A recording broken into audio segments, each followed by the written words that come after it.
Formalin এক ধরনের বিষ, এটাকে দেওয়ার ফলে ফসলা খালি কমলা না, প্রত্যেকটা ফলের মধ্যে আজকাল, আর আমাদের দেশেও যে ফল উৎপাদন হচ্ছে সবগুলির মধ্যেই কিন্তু ফরমালিন দিচ্ছে। শুধু ফলমূল না, এই যে সবজি, এই শাক সবজি যা আছে, মাছ মাংস সব কিছুর মধ্যে একটা ফরমালিন।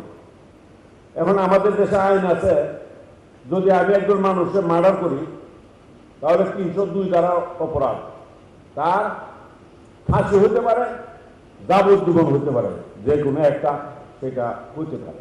একটা মানুষ মার্ডার করলে আমার ফাঁসি বা যাবজ্জীবন হবে।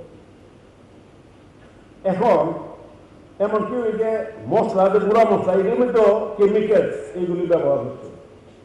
এইগুলি দিয়া আজকে সারা বাংলাদেশে এমন একটা সৃষ্টি অবস্থা হয়েছে, সেটা মানুষ হওয়ার পরে সমানে ক্যান্সার পেশেন্ট, সারা বাংলাদেশে ক্যান্সারে ভরে গেছে পেশেন্ট। এটা আমি বুঝতে পারি, আমার কাছে খবর আছে।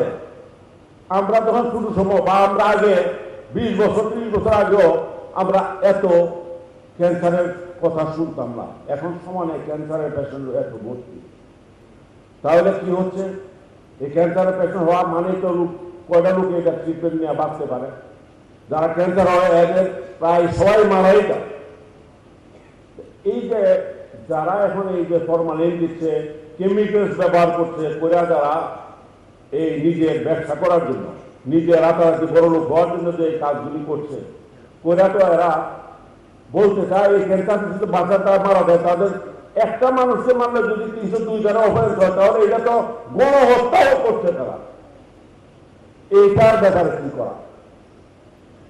এই ব্যাপারে আমি ছাত্রদেরকে বলতে চাই, তোমরা মানুষকে এই ব্যাপারে মোটিভেট করো, এবং যারা সামাজিক নেতা আছে, রাজনৈতিক নেতৃবৃন্দ আছে, তাদেরকেও এই ব্যাপারে সামাজিকভাবে আন্দোলন করার দরকার, এটার বিরুদ্ধে করা উচিত আমি মনে করি, এবং সরকারের এই ব্যাপারে প্রয়োজনীয় ব্যবস্থা নেওয়ার দরকার বলে আমি মনে করি।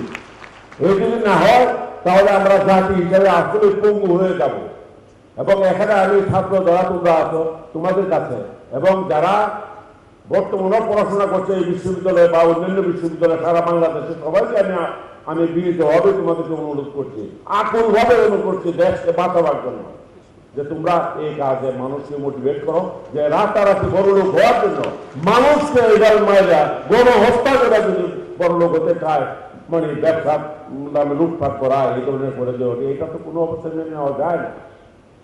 এই ব্যাপারে তোমাদেরকে একটু আগে আসা দরকার, তোমাদের না সবাইকে এই ব্যাপারে আগে আসার জন্য আমি অনুরোধ জানাচ্ছি।